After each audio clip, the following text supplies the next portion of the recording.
भारत माता की, भारत माता की, भारत माता की। मां केला देवी की, मां केला देवी की। वंदे वंदे वंदे।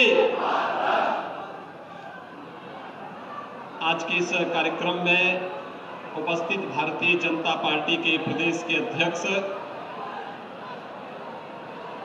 माननीय श्री स्वतंत्र देव सिंह जी, उत्तर प्रदेश सरकार में मेरे साथ मंत्री श्रीमती गुलाब देवी जी, उत्तर प्रदेश सरकार के मंत्री और इस जनपद के प्रभारी मंत्री सरदार बलदेव सिंह ओलख जी, माननीय विधायक गुन्नौर सजीत कुमार उर्फ राजू यादव जी, माननीय अध्यक्ष जिला पंचायत डॉक्टर अनामिका यादव जी, जिला अध्यक्ष ओमवीर सिंह जी, जिला प्रभारी राजा वर्मा जी, क्षेत्रीय उपाध्यक्ष राजेश सिंघल जी और मां केला देवी मंदिर के श्री महंत श्री ऋषिराज गिरी जी महाराज और उपस्थित भाइयों बहनों, एक साथ आज यहां पर असमौली, संभल, चंदौली और गुन्नौर की 737 परियोजनाओं के कुल 169 करोड़ रुपए से अधिक लागत की 28 परियोजनाएं और 709 परियोजनाओं पर 106 करोड़ रुपए यानी कुल 275 करोड़ रुपए की लागत की परियोजनाओं का लोकार्पण और शिलान्यास का सौभाग्य मुझे प्राप्त हो रहा है। मैं इस अवसर पर संभल जनपद से जुड़े हुए असमौली, संभल, चंदौसी और गुन्नौर, इन चारों विधानसभा क्षेत्र से जुड़े हुए आप सभी भाइयों बहनों को हृदय से, हमारे दोनों विधायक बहुत मेहनत करते हैं तब योजनाओं को लेकर के आपके जनपद में योजनाएं आती हैं। इनको धन्यवाद देता हूं और आप सबका अभिनंदन करता हूं, आप सबको बधाई देता हूं। भाइयों बहनों, मैं लोकसभा चुनाव में मां केला देवी मंदिर में आया था उस समय आपका आह्वान करने के लिए, और उस समय मां केला देवी मंदिर के विकास के बारे में महंत श्री ऋषिराज गिरी जी महाराज के साथ हमारी चर्चा हुई थी और मुझे प्रसन्नता है कि श्रीमती गुलाब देवी जी और श्री राजू यादव जी के प्रयास से महंत श्री ऋषिराज गिरी जी महाराज के सहयोग से आज इस क्षेत्र का यह पवित्र धर्मस्थल पर्यटन विकास की एक नई आभा के साथ संभल को एक नई दिशा देने की ओर अग्रसर हो रहा है। मैं इस अवसर पर आप सबका हृदय से अभिनंदन करता हूं, स्वागत करता हूं। भाइयों बहनों, आपका बहुत पौराणिक और ऐतिहासिक अतीत रहा है। अलग अलग कालखंड में अलग अलग नामों से इस जनपद और इस क्षेत्र को जाना जाता रहा है, लेकिन हमने समय के अनुरूप इस क्षेत्र में अपने आप को तैयार न करने के कारण कैसे भावनाओं के साथ खिलवाड़ होता है। एक तरफ सरकार संकल्प लेती है कि हम दंगा नहीं होने देंगे, बहन बेटियों की इज्जत के साथ खिलवाड़ नहीं करने देंगे, आस्था के साथ खिलवाड़ करने की छूट किसी को नहीं देंगे। वही दुखद है कि यहां पर कुछ तालिबान को समर्थन करने वाले लोग भी पैदा हो गए हैं। और याद करना, यह समाजवादी पार्टी का वह चेहरा है जो महिला विरोधी है, दलित विरोधी है, अति पिछड़ा विरोधी है, हिंदू विरोधी है और बच्चों के भी विरोधी है। तालिबान किस प्रकार की बर्बरता ढा रहा है अफगानिस्तान में, ये किसी से छुपा हुआ नहीं है। लेकिन किस बेशर्मी के साथ समाजवादी पार्टी के कुछ नेताओं के द्वारा तालिबान का समर्थन किया जा रहा है। और इसीलिए कहा गया कि जो भारत विरोधी गतिविधियों में, महिला विरोधी गतिविधियों में लिप्त तत्वों का समर्थन करेगा, कानून के दायरे में ला करके बहुत सख्त कार्रवाई करेंगे।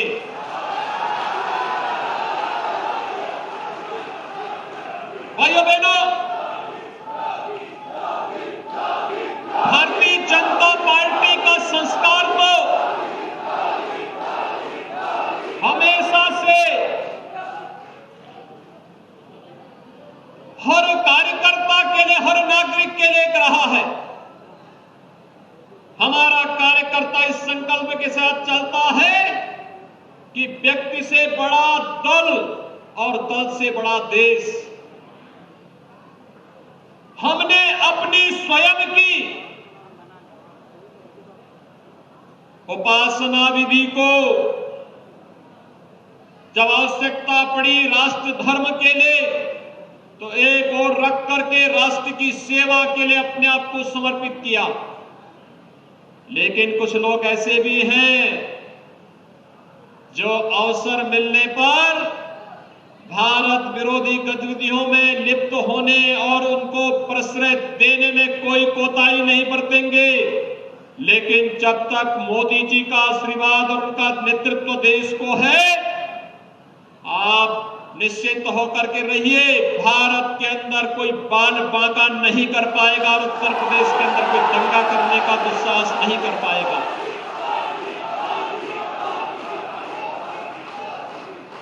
भाइयों बहनों, विकास हर एक नागरिक के जीवन में परिवर्तन लाएगा। इस विकास से ही हर एक नागरिक के चेहरे पर खुशहाली आएगी। कहीं सड़क, कहीं बिजली, कहीं पानी, कहीं आंगनबाड़ी भवन, कहीं चिकित्सालय का भवन, कहीं आईटीआई, कहीं पॉलिटेक्निक, कहीं डिग्री कॉलेज, कहीं इंटर कॉलेज। जहां जिस चीज की आवश्यकता होगी, हम लोग उस संकल्प के साथ आगे बढ़ रहे हैं। आप देख रहे होंगे कोरोना के दौरान विपक्षी दलों के लोग घरों में बैठ करके मौज मस्ती कर रहे थे, ट्विटर पर आरोप प्रत्यारोप कर रहे थे। और मोदी जी के नेतृत्व में भारत सरकार और उत्तर प्रदेश सरकार भी जनता जनार्दन की सेवा के लिए अपने आप को समर्पित होकर के कार्य कर रही थी। जनधन अकाउंटधारी जितनी माताएं थी, उनके बैंक खाते में पैसा देने का मामला रहा हो, किसान सम्मान निधि से जुड़े हुए किसानों के खाते में पैसे की बात रही हो, निराश्रित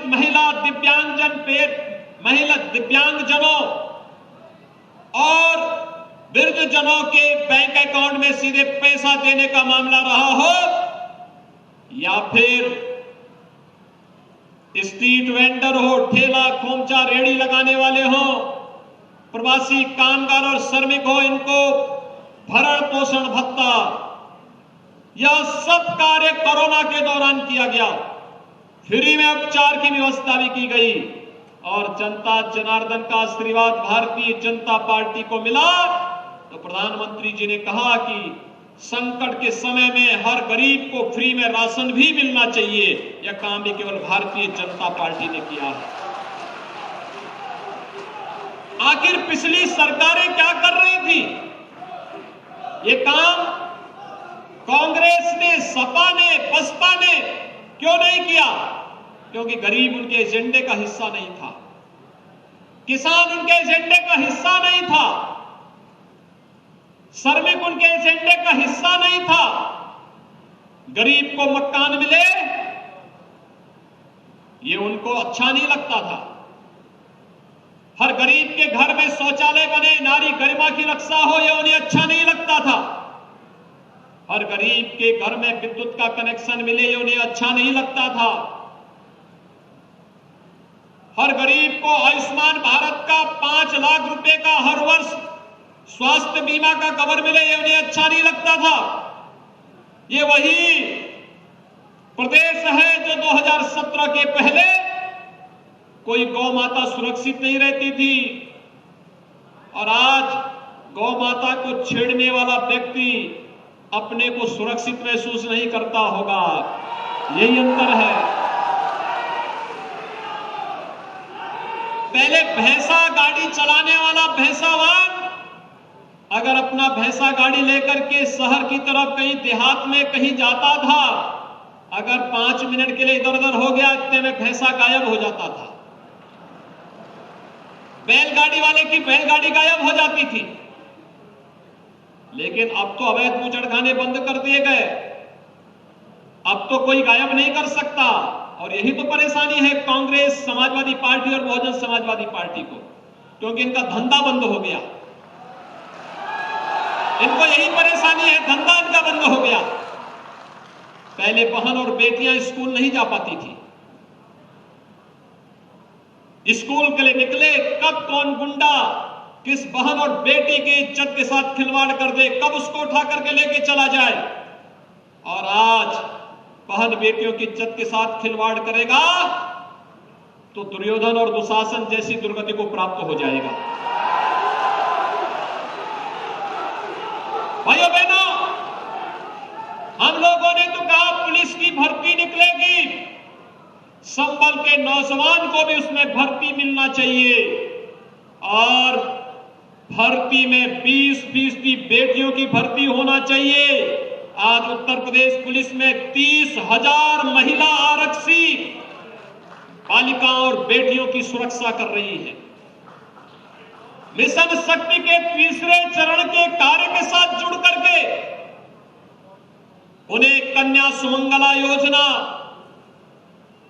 सामूहिक विवाह योजना, निराश्रित महिला पेंशन की योजना, दिव्यांग जन की पेंशन योजना, राशन की योजना और शासन की वे हर योजनाओं का लाभ दे रहे हैं। चाहे वह बेटी बचाओ बेटी पढ़ाओ का हो, मातृवंदना का हो, हर एक योजना के साथ आज उन्हें जोड़ने का कार्य हो रहा है। ये बदली हुई उत्तर प्रदेश की वो तस्वीर है जहां जनता जनार्दन के लिए सरकार उनकी सेवा के लिए पलक पावड़े बिछा करके उनके साथ खड़ी है। उनके सुख में, उनके दुख में हर समय उनके साथ खड़ी है। एक समय वह भी था, पर्व और त्योहार आते थे, दंगे शुरू हो जाते थे, हम दुर्गा पूजा नहीं कर पाते थे, जन्माष्टमी नहीं मना पाते थे, शिवरात्रि का आयोजन नहीं हो पाता था, दीपावली और दशहरे के अवसर पर पहले से दंगे शुरू हो जाते थे। हम लोगों ने कहा कि भाई देखो, पर्व और त्योहार शांतिपूर्ण ढंग से होने चाहिए, और कोई विघ्न बाधा पैदा करेगा तो याद करना उसकी पूरी संपत्ति जब्त होगी, सरकारी संपत्ति को नुकसान पहुंचाओगे। तो भाइयों बहनों, सरकार ने घोषणा की कि सरकारी संपत्ति, गरीब की संपत्ति, व्यापारियों की संपत्ति को नुकसान पहुंचाया तो याद करना कि खानदान बिक जाएगा, 7 पीढ़ियां इस भरपाई को करते करते थक जाएंगी। इसलिए मत करो, दंगा फसाद मत करो, संपत्ति को नुकसान मत पहुंचाओ, और करोगे तो फिर भरोगे भी। और इसलिए भाइयों बहनों, आज आप देख रहे होंगे कितना शांतिपूर्ण ढंग से पर्व और त्योहार मनाए जा रहे हैं। लोग कहते थे अयोध्या में राम मंदिर बनेगा तो हम ये कर देंगे।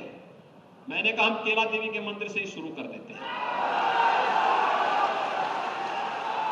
मैं पिछली बार आया था और महंत जी से मेरी चर्चा हुई थी। मैं वहां माई का दर्शन करने के लिए गया था। भाइयों बहनों, वहां हमने दर्शन किया, माई का बड़ा आशीर्वाद मिला था।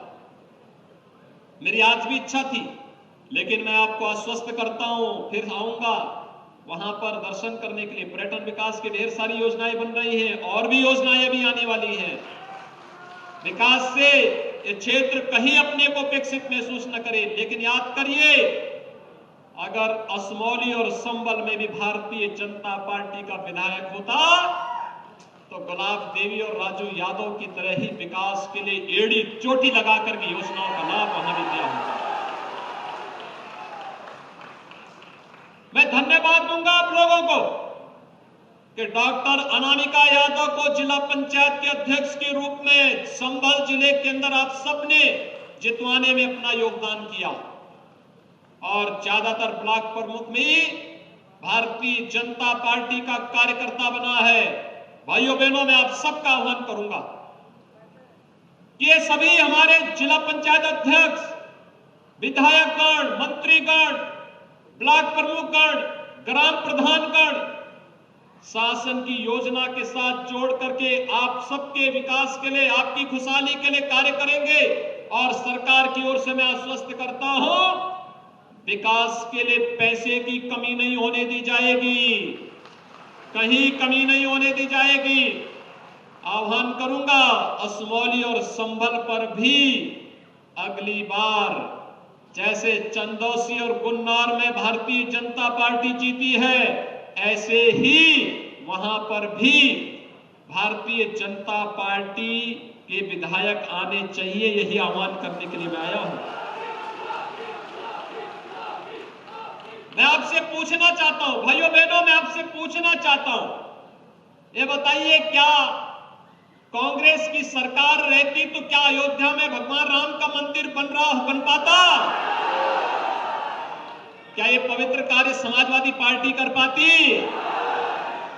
अगर वह करती तो यहीं से फतवे जारी हो गए होते, इस संबल से ही क्यों? और बहन जी को तो कहना ही क्या। यह कार्य प्रधानमंत्री मोदी जी के नेतृत्व में भारतीय जनता पार्टी ने जो कहा सो करके दिखाया। अयोध्या में राम मंदिर बनने से आप खुश हैं ना? भाइयों बहनों, ये दुनिया का सबसे अच्छा मंदिर बन रहा है, सबसे भव्य मंदिर बन रहा है, आपकी भावनाओं के अनुरूप मंदिर बन रहा है। मर्यादा पुरुषोत्तम भगवान श्री राम के अनुरूप भगवान राम का भव्य मंदिर भी बन रहा है। और आपने भी, आपके गांव से भी, आपके जनपद से भी मंदिर निर्माण के लिए कंट्रीब्यूशन दिया है। मैं इसके लिए आप सबको हृदय से बधाई देता हूं, अपनी शुभकामनाएं देता हूं। आपका आह्वान करता हूं कि भाइयों बहनों, आपने देखा होगा 7 वर्षों से प्रधानमंत्री मोदी जी देश की सेवा निरंतर कर रहे हैं। गरीब कल्याण की योजनाएं हो, इंफ्रास्ट्रक्चर के बड़े बड़े प्रोजेक्ट हो, देश की सुरक्षा का मामला हो, बिना हटे, बिना डगे, बिना झुके, बिना थके, निरंतर 24 घंटे देश की सेवा के लिए कार्य कर रहे हैं। और ऐसे ही उत्तर प्रदेश के अंदर हम लोग भी कार्य कर रहे हैं। 24 घंटे 365 दिन बिना रुके, बिना डिगे, बिना झुके, बिना थके जनता जनार्दन की सेवा के लिए हमारा पूरा समर्पण। उनकी सेवा के लिए एक एक कार्यकर्ता लगा है, एक एक जनप्रतिनिधि लगा है। और मैं आप सबका आह्वान करूंगा कि भाइयों बहनों, अगर भारतीय जनता पार्टी के प्रधानमंत्री, मुख्यमंत्री, मंत्री, विधायक सभी लोग जनता जनार्दन की सेवा के लिए कार्य कर रहे हैं, क्या आप सब भारतीय जनता पार्टी के लिए अगले 6 महीने का समय दे पाएंगे? 6 महीने भारतीय जनता पार्टी के मिशन को, और इस मिशन के लिए 6 महीने दीजिए। उत्तर प्रदेश के हर एक नागरिक को देश के सबसे बड़े सबसे विकसित प्रदेश के रूप में आगे बढ़ाने के लिए आपको इस गौरव के साथ आगे बढ़ाने का कार्य भी भारतीय जनता पार्टी की सरकार प्रदेश के अंदर करेगी। और यही आह्वान करने के लिए आज मैं आपके बीच यहां पर उपस्थित हुआ हूं। मैं धन्यवाद दूंगा मंच पर अपने इन सभी जनप्रतिनिधियों को जिन लोगों ने मेहनत की। सरदार जी भी रामपुर से यहां कभी कभार आ जाते हैं आपकी सेवा करने के लिए और यहां पर सेवा करते हैं, वे रामपुर में भी मोर्चा लेते हैं और आपके बीच में भी आते हैं। आपके साथ ही यहां पर सरकार की मंत्री श्रीमती गुलाब देवी जी, उनको प्रदेश के अंदर भी काम करना होता है, जनपद के अंदर भी काम करना होता है, विभाग में भी कार्य करना होता है, वे भी यहां पर विकास के लिए मेहनत करती है। श्री राजू यादव भी विधानसभा में कमेटियों की बैठक के साथ साथ विधानसभा और जनपद के विकास के लिए चिंता करते हैं। आज हमारी जिला पंचायत के अध्यक्ष भी है, तमाम ब्लॉक प्रमुख भी हैं। ये सभी लोग मिलकर के विकास के लिए जिस प्रतिबद्धता के साथ कार्य कर रहे हैं, उस प्रतिबद्धता के लिए इन सबको मैं हृदय से अभिनंदन करता हूं। ढेर सारी विकास की इन परियोजनाओं के लिए आपको मैं बधाई देता हूं, अपनी शुभकामनाएं देता हूं और भाइयों बहनों मैं आप सबको आह्वान करता हूं, आने वाले समय में सरकार ने तय किया है हम प्रदेश के सभी 75 जनपदों में एक मेडिकल कॉलेज अवश्य बनाने का कार्य करेंगे। 59 जनपदों में मेडिकल कॉलेज हमारे बन चुके हैं या बनने की प्रक्रिया में हैं। जो 16 जिले बाकी हैं, पीपीपी मोड में वहां की पॉलिसी भी घोषित करके इसको हम आगे बढ़ा रहे हैं। सरकार आपकी चिंता करेगी, आपकी सुरक्षा, आपका सम्मान, आपके स्वावलंबन के लिए कार्य करेगी। आपके उत्तम स्वास्थ्य और अच्छी शिक्षा के लिए सरकार पूरी प्रतिबद्धता के साथ कार्य करेगी। आपका मैं आह्वान करूंगा, भारतीय जनता पार्टी के मिशन को अपना आशीर्वाद प्रदान करें और संबल जैसे पौराणिक और ऐतिहासिक पृष्ठभूमि के इस जनपद को सुरक्षित रूप से विकास की बुलंदियों की ओर अग्रसर करने में अपना योगदान दें। यही शुभकामना आप सबके प्रति मैं व्यक्त करते हुए अपनी वाणी को विराम देता हूं। जय जय श्री राम, जय जय श्री राम, जय जय श्री राम। धन्यवाद सर। यह बड़ी सोच दूरदर्शी है, ऊर्जा